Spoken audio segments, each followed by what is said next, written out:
Iron sharpening iron, here to spark when we speak. Stronger together, yeah, we building each week. Each one reach one, now the whole world know. Big Jack story time, walk talks, let's go. All right, all right. Welcome to the Iron Sharpening Iron Show. I'm your man, Big Jack. This is my man, Walt Talks. And this Hey, is where we prove we are stronger together, that if each one would reach one, we can all grow and glow. And Walt, I got one for you, man. Have you so ever been in a situation where you was addicted to something? oh yeah, absolutely, absolutely, So absolutely, now, absolutely. did you use any type of therapy, anything to get over the addiction, or what was going on with that? It's crazy, man. Well, two things I stand on. What you resist only persists, right? Mm, So uh, I try to let everything come through me, because the more you try to stay away from something, the more it comes at you, right? right. But when I do find that I'm spending even something as simple as scrolling, right? Mm, Uh, I've just, man, got out of scrolling put myself on a diet for the last 30 days. I've been playing more mind games, right? mm. My two weaknesses as far as food addictions, and when I'm going to say addiction, because I think addiction is something being bad for me. I love grapes and I love ice cream, bro. Oh, So, so I got to govern myself accordingly. But I fortunately, for me, pretty much everything has been in moderation, and I've worked my way out of whatever before it got to a point where it was bad, of course, other than golf and motorcycles and stuff yeah, like that. So yeah. yeah, but I try to just when I see something, when I get to a point where I feel like I can't stay away from something, I make it my business to stay away from it. Even Right. down to drinking coffee in the morning. I started drinking green tea for about 30 days, and then I'll get back to just to see if I'm addicted, because the old adage is Richard Pryor had a joke.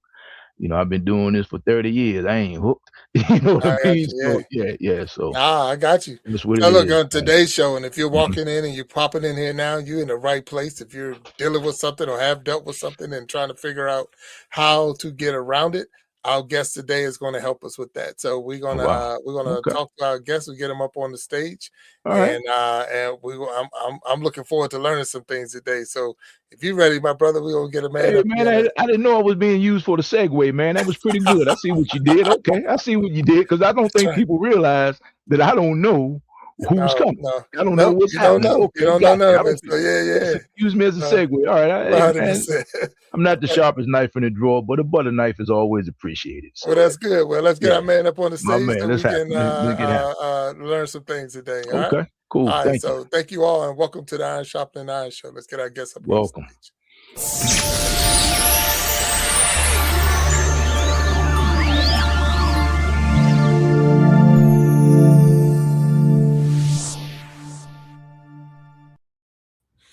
Alfredo, how you doing, my man? What's going on?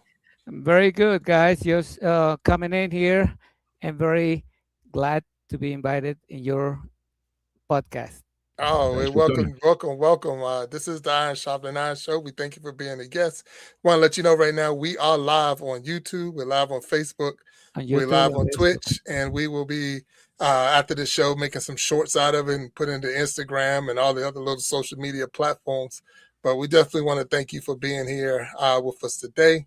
And we're going to ask you for all those who are watching, and thank you all for popping in and watching. Tell us a little bit about yourself, sir.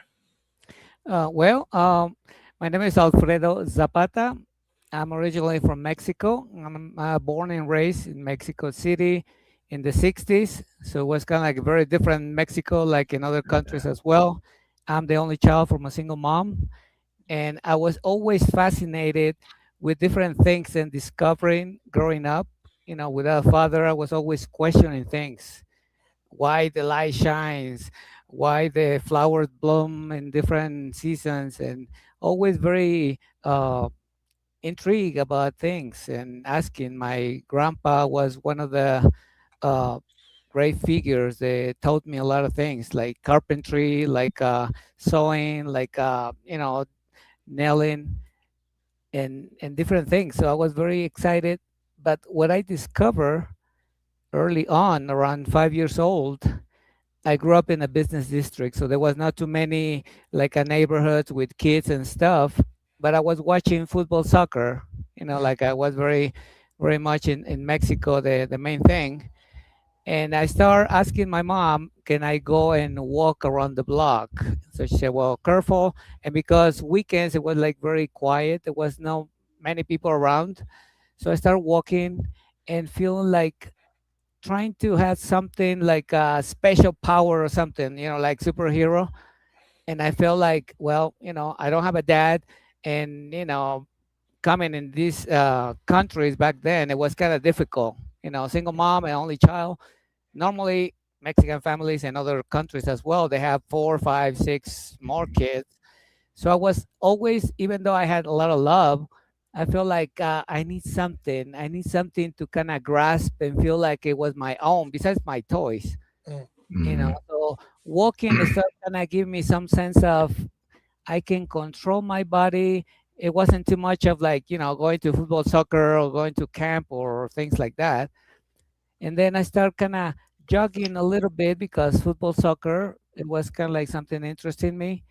But I start feeling like after I move my body for a little bit around the block, something like some stamina, something start going inside of my body. And I feel like, wow, it feels good. And mm, I didn't jog with my sneakers and shorts. It was kind of like just whatever my mom custom for me to dress. So it was kind of like very much genuine, just moving my body. And just a young child at that time, it feels like, wow, this feels good. And mm, then my uncle, who I grew up with very close, he was going to play soccer on the weekends. And he was probably like around 30. And I say, Uncle, can you take me to go to watch you play soccer? And he said, no, because that's for adults and you're too young. And I go pretty early, so no, forget it. So I said, well, how can I get my uncle to take me because I want it? So I was very interested. After I moved my body a little bit outside on the business district, I put the alarm clock. I dressed with my shorts and my sneakers, for football. And the alarm went off. And I said, Uncle, I'm ready. It was 6 a.m. And he says, are you sure? Are you really want to obey and do whatever I say because it's cold and it's for adults? And he said, yeah, I don't care. I just want to go. Take me. So it was around, entering the winter time in Mexico. It wasn't snowing, but it was cold. So he started saying, okay, we're going to start jogging this way. You're going to inhale, you're going to go a couple strolls and exhale. And, the air was kind of cold. So football, soccer started becoming my new strength mm. as young adult, kind of start growing up and I play martial arts. I did Taekwondo, Shotokan, and then Bruce Lee was on the scene. Oh man, my And man. Enter of the Dragon, and I feel like this guy was gonna rip, and I said, "Wow, this guy looks good." And after done, like 4 years of Shotokan and Taekwondo, and I said, "My uncle, you know what?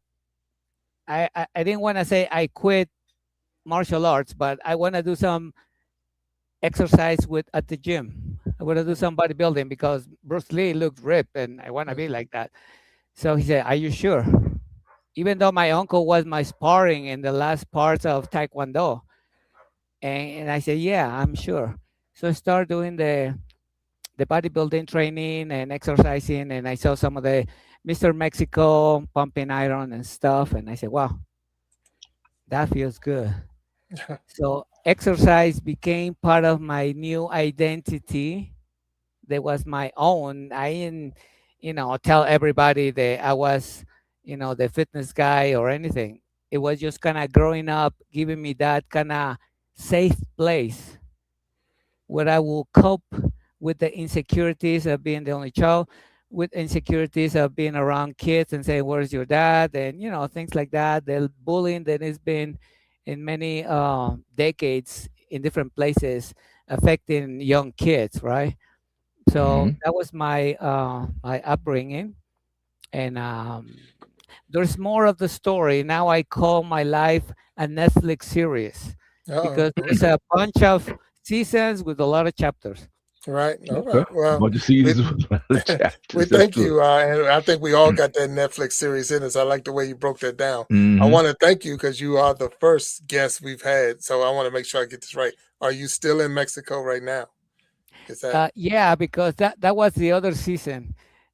okay? Once I start, kind of getting a little more Mm-hmm. in the teenager uh, years, I start kind of trying to feel kind of more into it, And Yeah. downstairs, it was a neighbor. They were kind of like the ones that were taking care of this facility. They were live several people, and he started playing rock, English rock music. Mm, The Okay. Beatles and the right. Creedence and Mm-hmm. different music. So I grew up with the cumbia and the salsa and all the rhythms in Mm. Mexico, even though they play some. But this guy was kind of like underneath where we live, so he will play some of those songs. The Beatles, the Creedence, the Doors. So I start kind of going with different music styles Mm, and maybe some the other groups. So it was a good learning, even though the English for me was difficult. right. Right. I will say just from 1 to 10 maybe, and then ABC and things like that. But that was it. Right. So trying to fit in, I felt like I needed something to get noticed because I wasn't the tall guy, blue eyes, and good physique. Yeah, So I neither are felt like we. For I real. felt like I needed to do something, but I was very insecure because I was trying to pretend and not being myself. So exercise was kind of my hidden place, even though it was kind of showing a different approach in the society world. Kind of like, Right. well, yeah, you're getting a little bit stronger, some of the muscles showing up and things, and trying to be with the girls, and. So it was kind of like a limping in some way Mm, because I mess up on high school and then on college as well. And I feel kind of down because my mom said, "Well, your dad was a doctor, and you said when you were growing up that you want to be a doctor. So mm, she didn't say you must be a doctor." But anyway, I felt to enter the university because I was kind of like just playing around. I wasn't drinking yet, mm. but I was trying to just to get around showing off without being real. Okay. And then my mom said, "Well, yeah, I feel sad because you kind of betray some of the confidence, even though she wasn't like really going on my case. But I feel like pretty bad because I said, how can I make it up to my mom, even though I was exercising and I was Mm-hmm. pretending to be the healthy young adult, and but school was missing. So there was a nutrition career coming up in this technical university. And I said, well, I'm exercising, I'm eating well, I'm pumping muscles. So nutrition for me was kind of like the ideal place to jump in and trying to make it up for all the years of messing up. And I say, Mom, I want to make it up. Give me a chance. This new nutrition degree is coming up and I wanted to join. Mm, And she said, well, are you sure? And then my uncle said, well, I sponsor you if you promise your mom and to me that you're going to be studying and applying you to this new opportunity.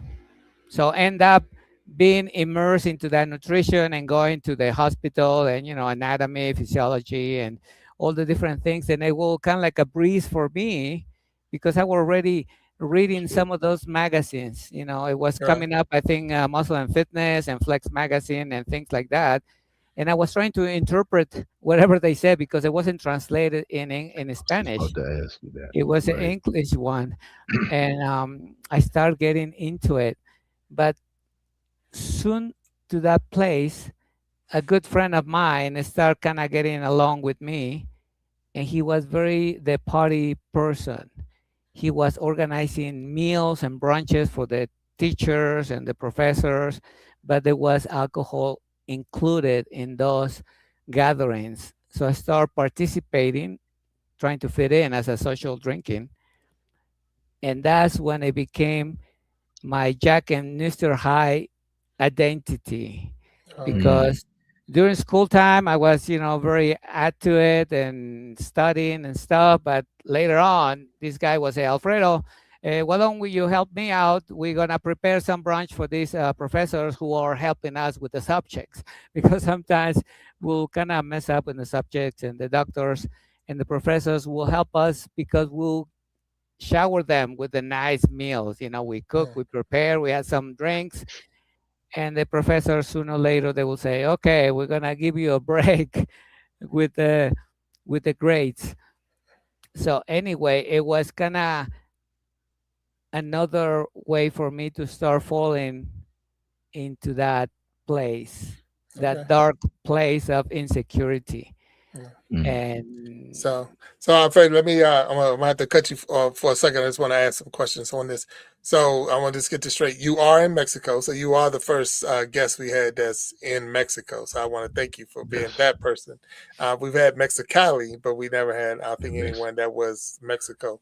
Yes. yeah, And then the other side to this, that your safe places, my understanding is you found a safe place in working out, like fitness and growing up, like I say, is an only child, single mom.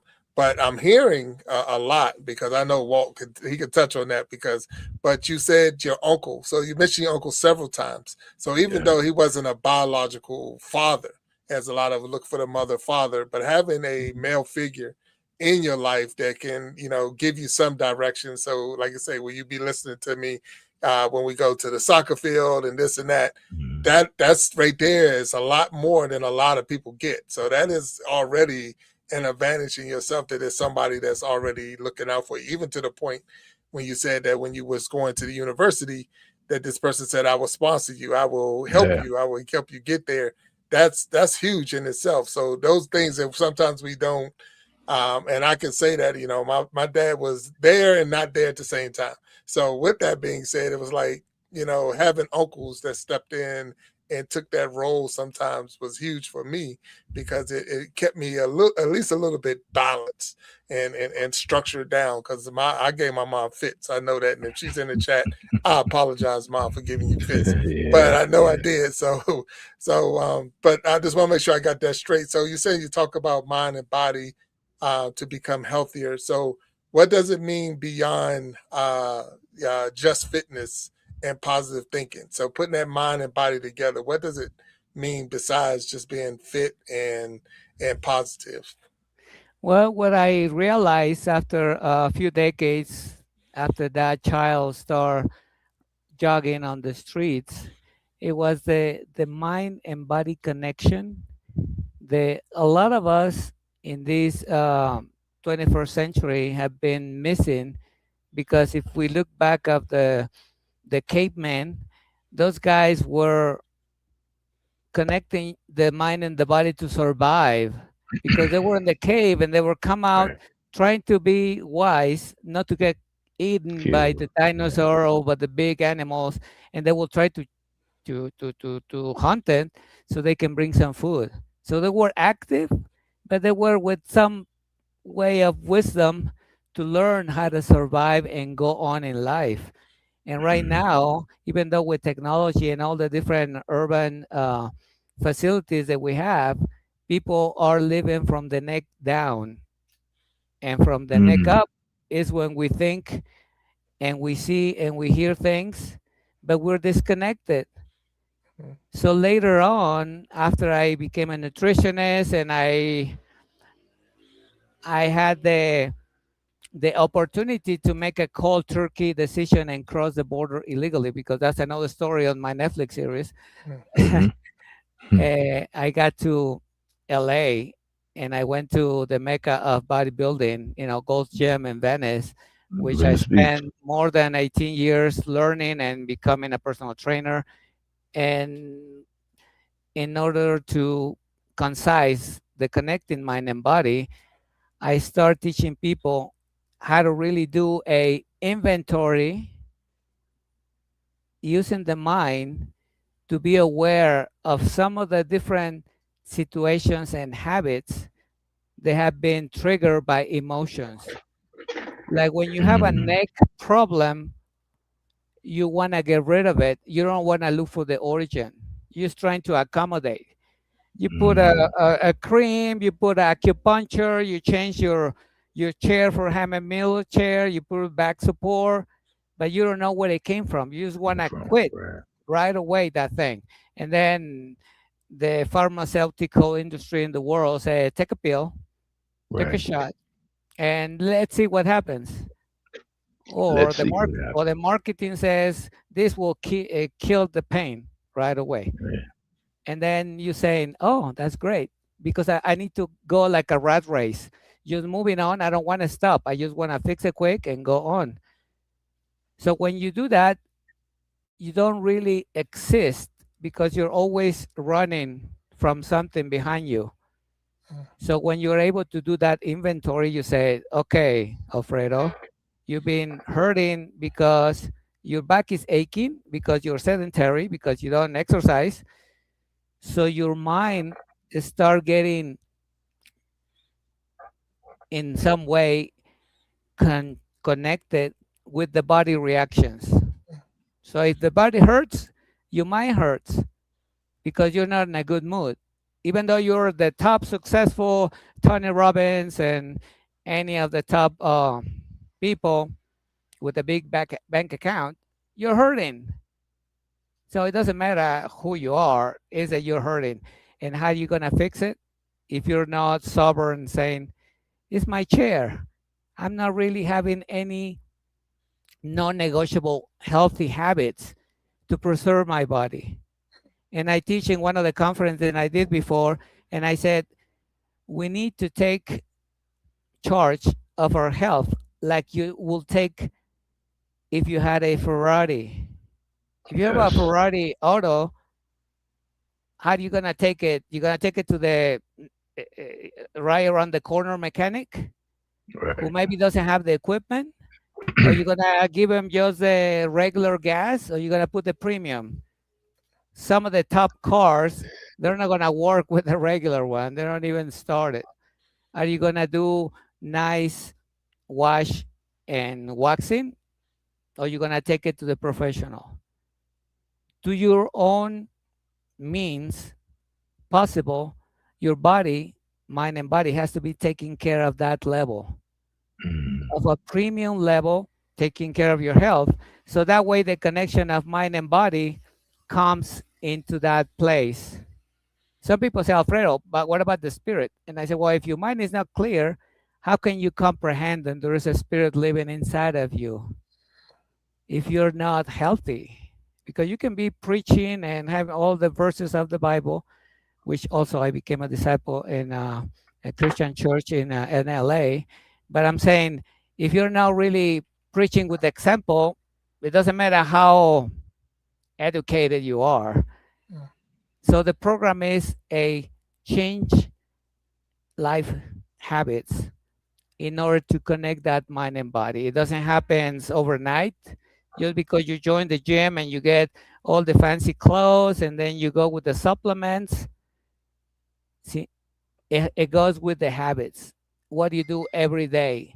The non-negotiables. Are you waking up early? Are you meditating? Are you exercising? Are you ask for a coach or an expert like a Tiger Woods or Kobe Bryant for a coach to tell you where to improve yourself?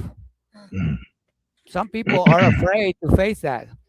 So now, Alfredo, when did you start to realize this? And I know you said you were running the streets as far as exercising. You know, whatever you was wearing, you didn't have on special clothes. But so when did it hit you as far as like in the coaching when you realized this portion of yourself as far as the mind and the body being or needing to be connected? So were you in college at the time? Were you high school, or when did it actually that light come on and you say, "Oh, this is what we need"? I kind of got some samples that came into my life, but I was afraid to take the compliments or to feel confident that who I was, because at the gym when I started doing some of the bodybuilding in Mexico, there was this gym from this Mr. Mexico that was pretty well known in the 70s, which I start kind of getting some knowledge from some of the guys that I saw working out, but also from the magazines. Then they will say, Tom Platz, well, you got to do one more rep, or Mm-hmm. Arnold, and No Pain No Gain with Mike Right. Manser. But I started kind of feeling like I was the connector with people because I will share some of the stuff that I read. And I said, well, this guy is saying that you got to do it this way. So I was kind of teaching in a way something that I learned later on when I was in LA and I went all these years learning and getting to know people in that field. Then I was becoming an expert. And one of my clients, one of the first clients that called me up on that, then I wasn't sure. I became a personal trainer. I started getting the training from an incredible group of people that taught me. Someone came into this sport facility. It wasn't Gold's Gym. It was like just a regular chain of fitness clubs, and it was a entrepreneur guy from US, but he was in New Zealand, so he was building companies, and very well known guy. I didn't know who he was, so he came like a regular member. They assigned him to me, and I said, okay, well, my name is Alfredo, and what's your name? Oh, my name is Ruben. And okay, let me take your measurements. I'm gonna take your body fat. What are your goals? You want to lose weight? You gotta get stronger. And it was a guy like in his 50s, and he said, well, what I want is just feeling healthy. I had some heart problems, but I wanted to, get going because my business and everything. So I did pretty much everything. Then I was by the book, which I was very excited because it was some of the first clients that I had, speaking English, learning to become a personal trainer. So it was like a new life for me. And then at the end, he said, Alfredo, well, I like your approach. I like how you handle things, and I want to sign up for the biggest package. How much is it? And I said, well, Mister, this is the price and the sessions, and we can meet several times depending on your schedule. And he said, that's great. He said, I'm in your hands because you are the expert. And I look around and I said, who is he Mm-hmm. talking to?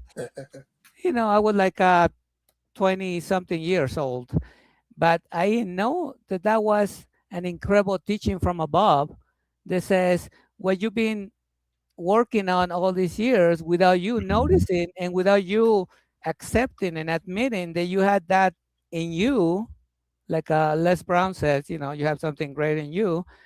I feel Mm-hmm. like, wow, this guy is calling me the expert. I didn't say why you call me the expert, but I feel like, is this guy joking me or something? And no, he was serious. And I said, okay, great. So this guy was my client for like more than 10 years. I helped him to go to hiking in Nepal.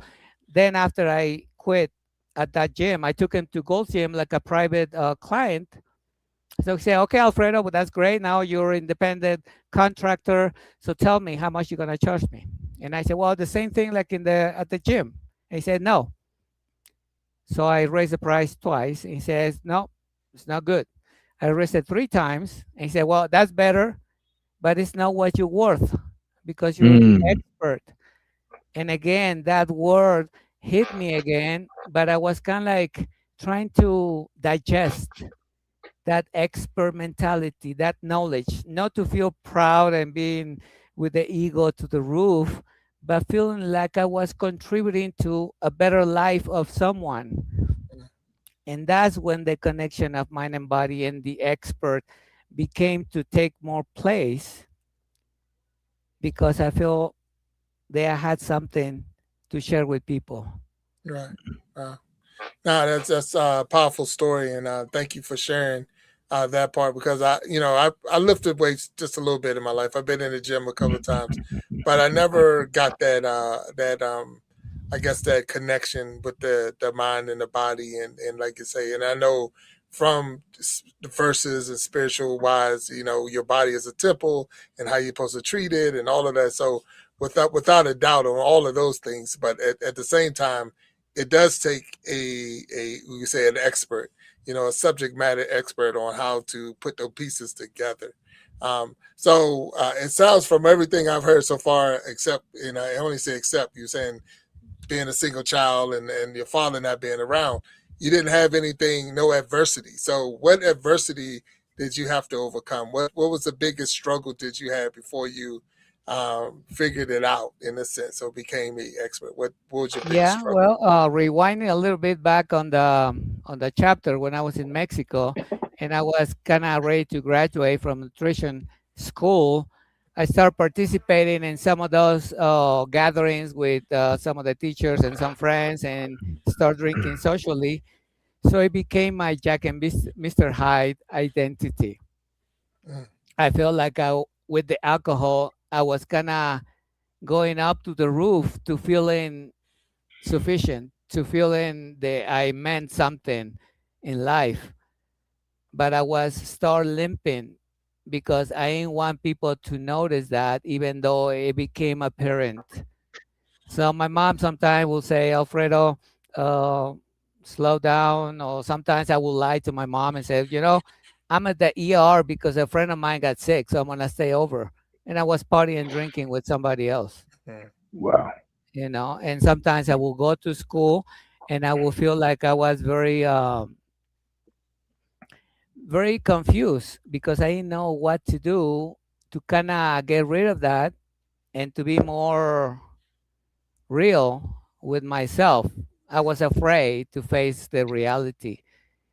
So I keep connected with this good friend at the gym. So he moved to LA to Gold Gym, Mecca Bodybuilding, because a friend of his. So we were Hmm. connecting by phone. I said, "Oh, how you doing, Alex? Oh, very good. Have you seen Arnold? Have you seen Lou Ferrigno? Have you seen Hmm. some of those guys?" So I prepare. I got my passport, my visa, and everything, and I went into the border trying to visit this friend of mine, and something happened at the border. The officer got my papers, checked them out, and says, "1 second."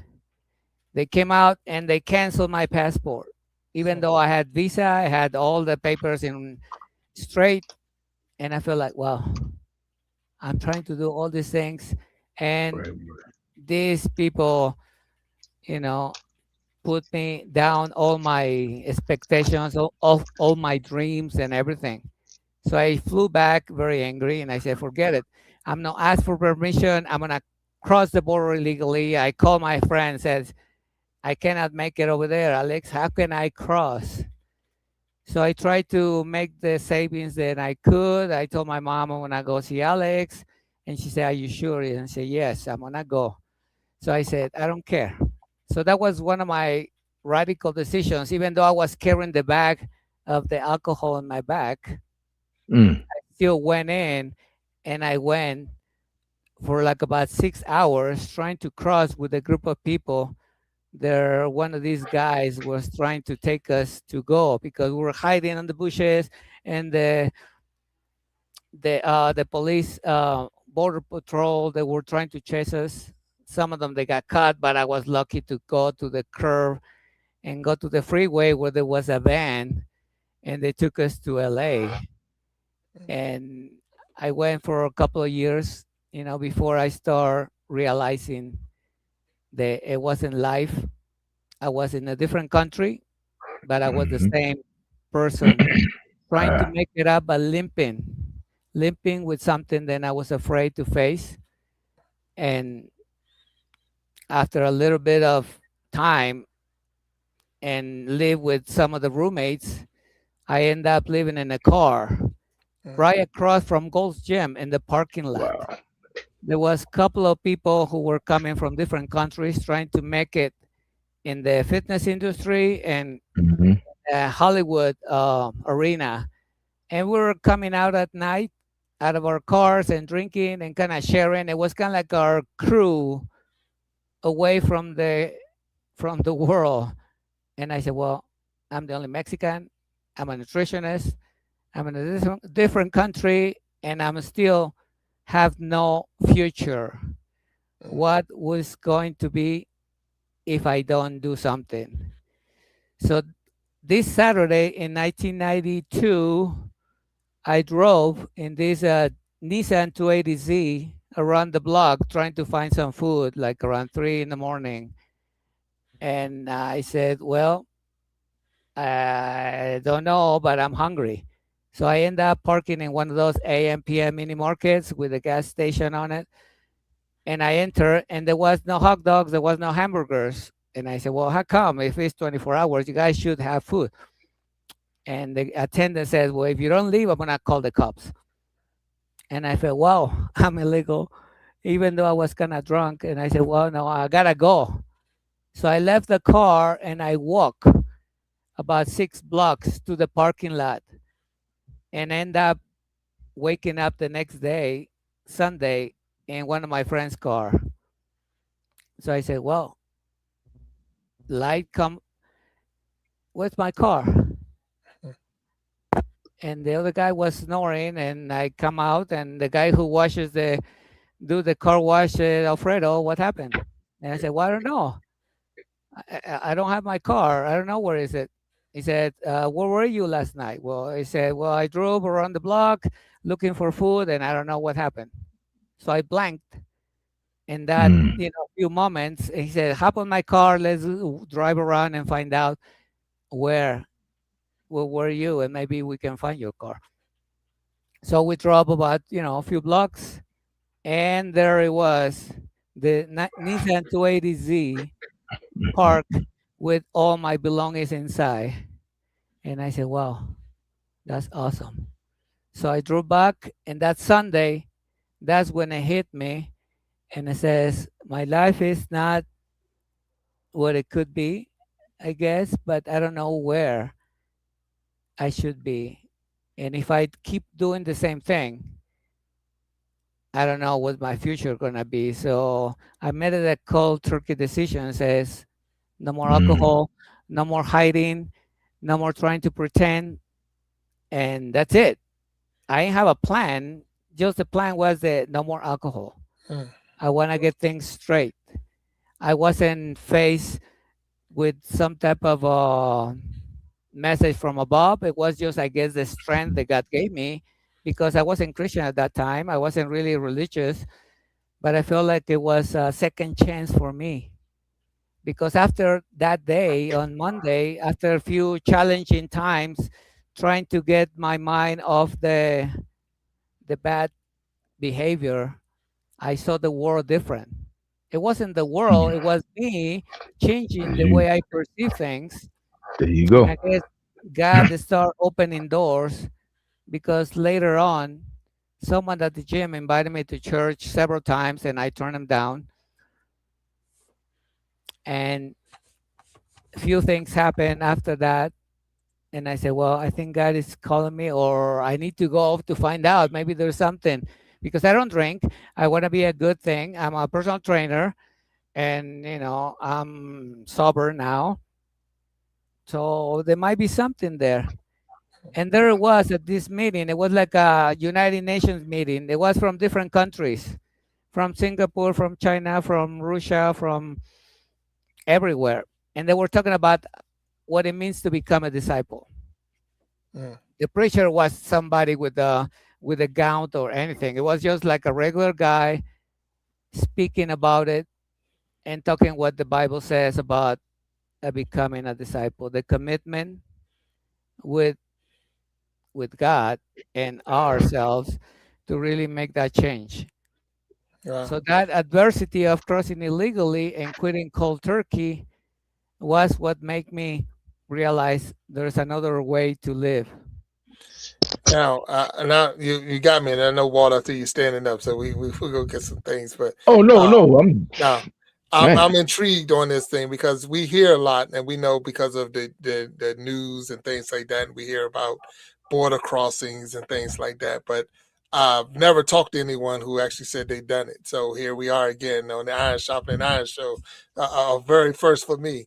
And but your story is different because you was coming in a sense, as you said, just to visit a friend. You wanted to see. You had no intentions of. When you got to the border the first time, you said they basically vetoed your visa, wouldn't let you come in. So you said, all right, if you ain't gonna let me come in this way, I'm gonna come in another way. With all that being said to the side, I'm more intrigued about the journey the what went on that night. Like I say, you're saying being chased by border patrol and getting to the van, and some people didn't make it and all of that. So now we see why the running and all that exercise came in handy, because you don't have to be the fastest person, you just can't be the slowest person. Now, I mean, we talk about that with a bear chasing you in the woods, Because but I'm running the what fat went? guy. Yeah, don't be the big guy. There you go. So, but at the same time, what was the mindset? What was going on in your mind when you was facing that? The possibility of being caught. I mean, at no time did you say that you was a person that was a criminal or you did wrong like that. I mean, did you think about how your mom's going to feel or your uncle going to feel if you had got caught? Because I'm sure there's consequences with that. So what was that mindset? What was that drive like that night? If you can take us back to that time. It was a bit of no thinking about it. It was more like doing it. So Mm-hmm. the feelings were kind of numb in the way. It was kind of like a survival mode. It wasn't Mm-hmm. really too emotional, although it was a little bit tiring because after running and hiding, the guy who was guiding us and everything, he says, "Don't worry, if you guys get caught, we guarantee we take you back and we cross you with the same for the same price. Don't worry." Mm-hmm. But also later on, I realized that I said, well, at this group of people, I could have been killed, I could have been robbed, I could have been beaten, but nothing like that happened. So I guess I went with that drive to go and do it, which is sometimes what people were facing with breaking the old habit and doing things. The discipline is start building into myself as I start living all these different challenges. So the adversity wasn't like so heavy on me. They put me down in the depression. It was kind of like saying, I'm gonna find a way. I'm gonna adapt. I'm not just gonna reject, because rejecting fear is like being paralyzed, like not really doing it. And I think in the world and the society, people looking for perfection when there is no perfection. There is just action and results. And I think my program teaches that as well. And I said, well, you're not looking to be the best. You're gonna be doing your best every day. There it Wow. is. No, it's good stuff. Walt, do you got anything? Hey man, I'm intrigued because just from a humanitarian perspective, right? One, the skill set you developed as a kid gave you the wherewithal to do what you're doing now, right? That determination and the persistence. So I I'm not a weightlifting guy, but my cousin, when I used to go back and forth to LA a lot, he was one of the Gold's Gym guys around that time period, believe it or not, probably maybe 3, 4 years before you. But I remember going into the Gold's Gym and seeing all the celebrity guys and the pictures on the wall. I remember going down to Venice Beach, which is probably about 3 blocks, 2 blocks maybe. And Yeah. the guys working out in the pit. Jack, that's what you usually see when you see those California movies of the guys lifting Right. weights on Venice Beach. That's usually down the street from the Golds. But Mhm. then, you know, the fact that you you were determined to go over to come across the border and get a skill set, and basically, like you said, you didn't know you were the expert, but you're getting your 10,000 hours, Gladwell, whether you realize it or not. And all of those things now, what you're teaching people and training people to be, not the best, but the best they can be, which may very well make them the best. It's like, it just goes to show you that no matter where you're from, people to people, that's a skill set that travels a long way. And if anyone watching this takes anything from it, you are no excuses type of guy, man. And I respect that, because we all make excuses of why we can't do things. And we all give ourselves 1,000 reasons, me included, why we can't do things. But the moment you take action, like you said, there's action and then there's inaction. The moment you take action, you kind of get towards your goal. And then you get to see truly whether you want to do it or not. I mean, because you got to go towards it to really see if you want to do it or not. So I'm just looking at all these life lessons, And like you said, we come from two totally different cultures, but people are people. It's the same thing that we learned, Jack, growing up, especially you, Jack, as an athlete. It's the same thing. It's no secret sauce. It's the same thing, man. And I'm really like intrigued to hear this because there's no separation of success. Is the formula for success is basically learn your craft, perfect your craft. And I mean that's just I'm hearing you say it like like you grew up in California, and that wasn't the case. Coming across the border, especially in this day and time, just hearing that it just shows me how far we've come in the last 30 years, right? I mean, so that's just I'm just intrigued, man. I mean, and here you are, and then you back in Mexico. So how did you get back in Mexico? Why did you go back to That Mexico? that's the other season of my Hmm. Netflix story, which after I became a personal trainer, after I trained this guy and another client that was a very key part in my growing up as Hmm. a personal trainer, I started going to that church. I became a disciple. I started going to really connect that mind and body with the faith and Hmm. learning that God already equipped everybody with everything that we need, Just gotta get to it. but Mhm. sometimes we still refuse to believe that because we always asking for things. Like when we Yes. were going, in a child environment and saying, "Well, mom, I'm hungry. Mom, I'm cold. Mom, I want this," but never to what can I do? How can I serve? The sometimes that discipline it feels like I don't like it. It's too hard. It's too cold. Too hot. And then the emotions start kind of going into reverse psychology to our parents. We cry and we get attention. We do things to get attention, but we're not strong enough to take charge of our own life. Right. And that's Wow. one of the big problems I think, to realize that we all need to be students, to be upgrading our life, how we think, how we feel, and how we act, Yeah. which is You what know, part of. Go ahead. sorry. No, no, no. I'm sorry. That's part of my program. My program is connecting mind and body, and it has 3 points key in order to become your best version. The first one is identify the stress that attacks your body, physical and mental. Hmm. And I went back to when your neck hurts. Hmm.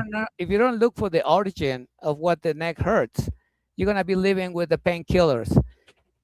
But I do an evaluation, posture evaluation, to tell people where are the pinpoint problems then they have. They might have an accident, they have a scoliosis, they may have some surgery, they may have some bad posture where they do things, exercising, sitting, walking, driving. So when the person sees themselves, not what I said, but Hmm. what they see, they can Hmm. pinpoint and say, well, it's because your shoulder is rotated because you're doing the Hmm. mouse thing a lot. So you got to Hmm. change it. So I teach people how to identify that, how to start changing the posture, how you breathe, how you stand, and that is going to change how you feel. How you feel? Because if you stand better, you put Hmm. your feet flat, you suck your stomach, and you keep your chin up, your body is going to adjust and it's going to feel different. And that's going to give you self confidence and saying, hey, I feel good, I look good. In 10 minutes, you can look good and feel good doing those three things. Then you're gonna feel more inclined to eat well, because Hmm. to learn how to eat well, you go to Google or YouTube and you find out. But if you Right. don't feel good, even though you know what to do, you don't do it. You resource for cookies, for drinking, for Hmm. any palliatives. Ice But when cream. you but when you know what's your good posture and you feel better, Hmm. you eat better, not to conform with the diet, for because diet for me is a dead sentence. It's like a cage. Mm. How long it's gonna take? I don't like it. It's too much. It's too costly. I don't have Hmm. time. But when I give you choices and you feel better, you gotta say, I'm gonna eat and enjoy the Hmm. food, and I'm nourishing my body. I'm not eating just for pleasure. I'm Mm-hmm. eating for improving my life. And then the third part is what type of physical activity you do to make you more dynamic. Mm-hmm. Are you doing Zumba or CrossFit just because the trend, or because that is the ideal exercise for you? So I teach people based on their anatomic and age, Mm-hmm. what is the best activity for you to improve your body, to give you more energy. Mm. And then people start feeling better because it's a change in your lifestyle. It's a It's not lifestyle change. it's not just temporary. It's not just Right. because the December and the curve of January saying you feel guilty because you ate Mm-hmm. all that stuff and you didn't do anything. And by this month, the third month of the year, people already down in their resolution. The New Year Oh yeah. resolution is gone because they said, I went to the gym, I bought the clothes, I said I was gonna eat good, but it's not me because it's not life change. Right. You did something just to kind of get with everybody's approval. But when I do that coaching thing, people start feeling more secure because it's a life change. It, Yeah. it's funny when you say that to me because just today, like I play this game with myself while I'm walking, right? And you see things, and we're taught to read from left to right, right? That's the way we're taught to read. You read from your left to your right. So we have a tendency to. I would play a lot of brain games. So we have a tendency to miss a lot of words, a lot of things when we because our brain just is comfortable with these things, so we just kind of skip over them. So today I'm walking, and I just started looking at things from right to left, and I'm amazed at how much stuff that I've saw today that I have missed walking this route that I take. I mean, so just like you said, with the gasoline, I'm a motorcycle guy. It takes 93. We're going across the country. You can't get 93, and we're sitting here today discussing. All right, man. When we get through these states, they don't have 93. What are we going to do? How are we going to handle that? So it's all connected, like you said, body and soul, brain and body, and it's amazing what we take for granted. But once we make the change, then we kind of feel the difference long before you see a difference. And I guess that's the part that makes people stick in. Is that do you find that to be true? For people to stick with your routine, once they feel better, they'll appreciate what's going on, and then they have a more of a tendency to stay. Or is it you looking for or is the person like, if I haven't lost 50 pounds this month, I'm done? What is your experience with that? Well, I was going through different demographics and different Mm-hmm. people's lifestyle when I was trained as a personal trainer and using the nutrition. And I found out that only people who are already pursuing become healthier are the ones that have a lot more high percentage to maintain and to Mm-hmm. improve their Okay. health versus the people who have the problem and they get stressed out and they want to change it, because sometimes the emotion comes from a place that you want to do something because you can't stand it. But is that just emotion or is it commitment? Because sometimes the commitment has to be stronger than the emotion, because the emotion can last 90 seconds, Mm-hmm. but the commitment is you're going to do it no matter what. So I call it the non-negotiable habits. The personal Mm-hmm. non-negotiable habit that I have every day. I wake up sometimes a bit more early, sometimes a little bit less, but I go out and pray, a prayer Mm-hmm. walk, to connect with myself and with God, and to feel more free from anything Mm-hmm. from the outside, because I'm preparing my Yeah. mind to Yeah. that day with gratitude Yes. and stating that I'm already equipped with what I need. There I don't need to be asking for more stuff, maybe just more Mm-hmm. awareness Right. to Right. see things that I need to be aware and work on it. And that is part of my routine as I start preparing some of the food for my son. Now I live with my son back here in Mhm. Mexico because the other story is I got deported after I got married at the church. I got two kids, the first one with autism, the second one, okay. And after I filed to become illegal before I got married, Mhm. my case was kind of postponed because there was no really evidence for me to get the green card. So when I got married with an American citizen, the process was delayed and years passed by. And anyway, the story short was the old case got dismissed and they started chasing me without me noticing. So they were Wow. trying to look for me. And one of those days, pulling out the garage with the kids in the van, there were the agents right there at the door saying, "Are you Alfredo?" "Yeah." "Okay, park your car. We have a deportation order." "Where's your Mhm. wife?" "Upstairs." Someone went upstairs, brought it down. The kids were small, like 5 and 3 years old. And they said, "We gotta go." So my wife kind of knew because we were, marriage and going through that process. So I tell the kids, "I talk to you later. Everything is gonna be okay." These Mhm. guys put me in handcuffs, put me in a van. A few hours later, I was in the bus going back to TJ, Like to the border Tijuana. Mm, of Mexico. right. Mhm. And that's when my other season began. Mm, wow. Wow. Let me ask you this real quick.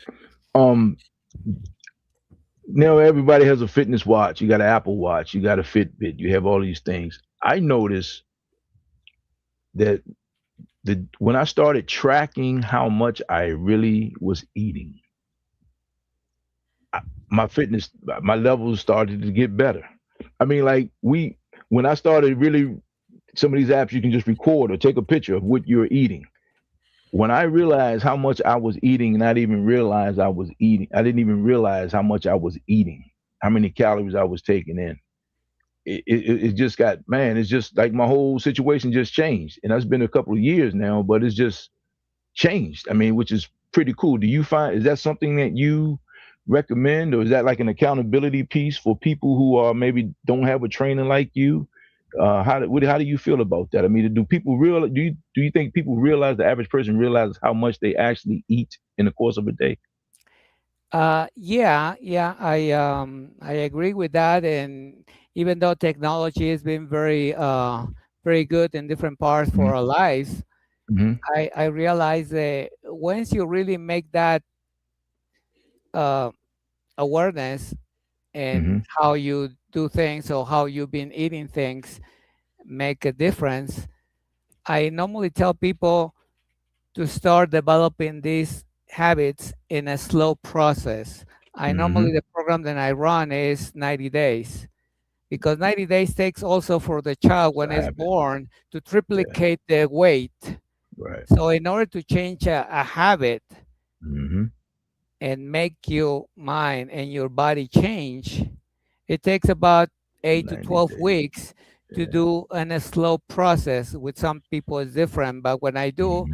I do a coaching once a week with the person to help them if they use a tracking device, if they use an Hmm. application, not to Hmm. rely on that, but to Right. use it as an ally Right. and reinforce with some accountability partner, which is what I Hmm. do, Hmm. to be consistent in that particular personal change, Hmm.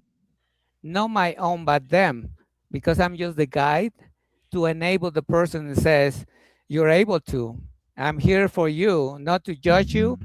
not to criticize you, but to help you to see that you're on the right track." And Hmm. every day, if you do a 1% of improvement, it will make the 1%. whole difference because it's no one else's business, not your wife, not your kids, not your friends, nobody but you, the one that That's you right. should be doing a high five every day to Hmm. empower yourself. Hmm. Besides, if you have some belief and you connect with the higher power, that you do it yourself because you're able to. Right. Hmm. Wow. If you Wow. see some of the big people in the industry, And even the movies, you see Gladiator. What happens with Gladiator? No, you're right. Look, Alfredo, now I'm gonna ask you this because you mentioned Netflix series several times, so I know there has to be a book involved somewhere. Have you written your own book of the story from running the streets of Mexico when you was a child to now, or what's going on now? I got the That's script in play. What's going on with this? that's something that has been in my mind for a couple of years, and a friend of mine told me before, and they said, "When are you going to write your own story?" Hmm. And I've been picturing, because growing up, I had some dreams, and I was speaking to a big stage.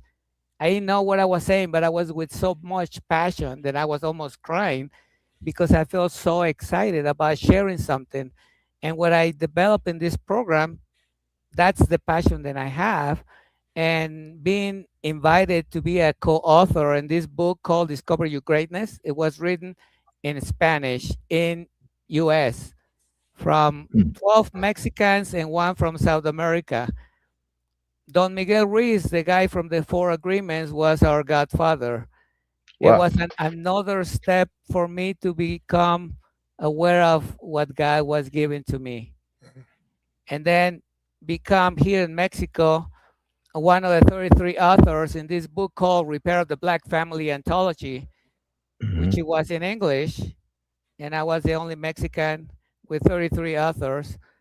It talks about repairing the old baggage that people have been carrying from generations, and Mm. how we went in through different routes to find the light and become who we are right now.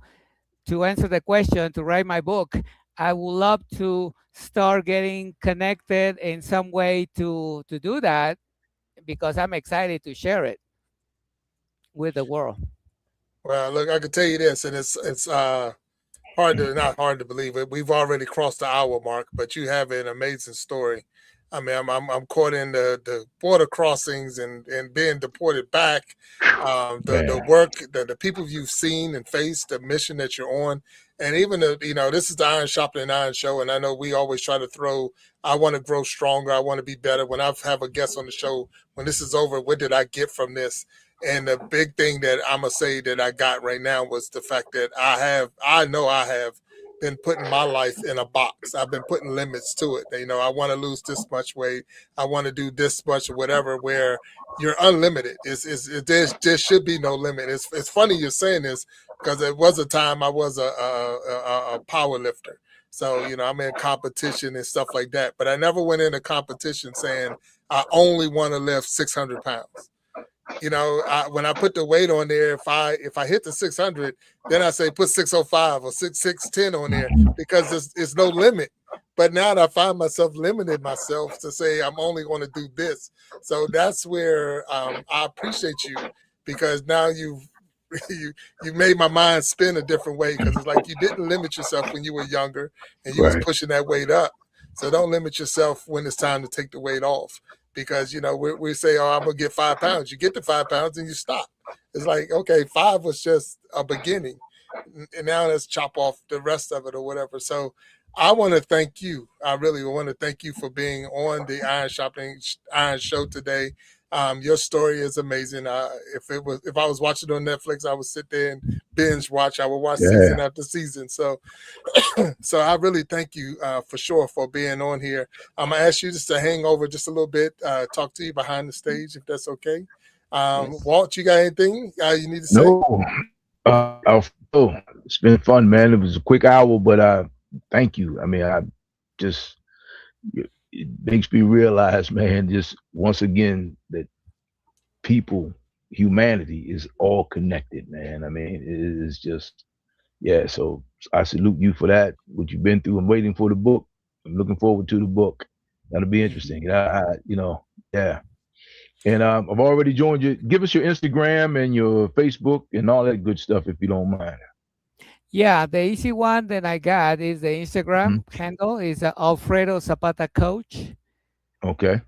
and that's the one that I can connect with people even faster. Facebook as well, Alfredo Zapata, but Instagram is the one that I've been a lot more exposed, and is Alfredo Mhm. Zapata Coach. and I'll be happy to connect with you guys and see what can we get together and do. Well, I already Okay. know you raised your prices 4 times. So I can't afford you, so I'm gonna have to get the discount on that one. So Hey, no, I'm just Jack, joking. let me say Just this. joking. Let me say this. What you said about your prices, and the person said about you being an expert. That's another life lesson, because it's amazing how the brain works. When we think something is too accessible, we think it's not good. And the moment the price is raised, wow, that must be pretty good. And that's a prime example of the people that's going to pay you to do what you do, that are willing to pay that price. You probably get a better client coming through the door because of the sense of loss. People will run towards they will run towards not losing something quicker than gaining something. So that was a pretty good move too. And I did not talk about that, but that was a pretty good business move. Yeah. So thank you. And the thing is, and Alfredo, you mentioned it, and I know we're gonna close out, but you said, driving that Porsche, you got a Porsche, and the cost of a Porsche is a whole lot more than my Nissan, whatever Nissan. I drive Toyota, so that's why I didn't shoot down Toyota. But the thing is, because I paid 90,000, 100,000 for this vehicle, I'm gonna treat it better than I treat, So when they come to you as a coach, and I'm paying top dollar, like I said, that's an investment in you, and it's not about and I like the way you said that about it's not your wife, it's not your kids, even though you do things for them because you want to be around for them, but you got to give yourself the high five, let's go, you can do this thing, motivate yourself to get out there and push it and get through. So look, I can already tell just by this conversation that you're a motivational coach, that you can help somebody get from point A to point B if they would just dedicate and being there beside them as they go through the journey. I can already see your value. So I want to thank you, and I want to thank you. Yes, sir. If you are watching this show right now, and if you're out here and you're chilling and checking us out on the Iron Sharpening Iron Show and the Iron Sharpening Iron Universe, we thank you for hanging out with us. We ask you to come back and watch other episodes, not only the Iron Sharpening Iron Show, but all the shows that fall under the universe, because each and every one got something for you. Because remember, we are stronger together, that if each one would reach one, we can all grow and glow. But until next time, we're going to tell you to take care of yourself, as Alfredo say, mind, body, and soul, and you'll be surprised what your life can end up being. So until then, stay sharp, and we talk to you later. Alfredo, stay back. Please, thank you. Thank you. Too.